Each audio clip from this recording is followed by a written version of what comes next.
Syedaralun, ruas jalan kabupaten mulai dari Tupin Mane Juli hingga ke Simpang Jaya, Kecamatan Juli yang berjarak sekitar 7 km kondisinya rusak parah. Aspal pada badan jalan sebagian terkelupas sehingga menyulitkan pengendara untuk melintas.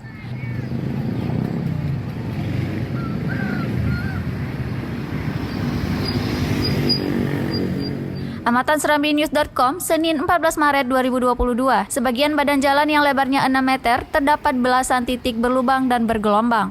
Pengendara harus memperlambat laju kendaraan untuk menghindari lubang yang hampir merata di sepanjang jalan. Imu Mukim Juli Selatan, Tengku Zainuddin kepada SerambiNews.com, Senin 14 Maret 2022 mengatakan, ruas jalan yang menghubungkan Kecamatan Juli dengan Kecamatan Jempa, Kabupaten Biren yang rusak parah hingga kini tak kunjung diperbaiki. Dalam musrenbang beberapa waktu lalu, warga kawasan Tupin Mane dan Simpang Jaya menginginkan kerusakan jalan tersebut menjadi usulan prioritas untuk segera ditangani.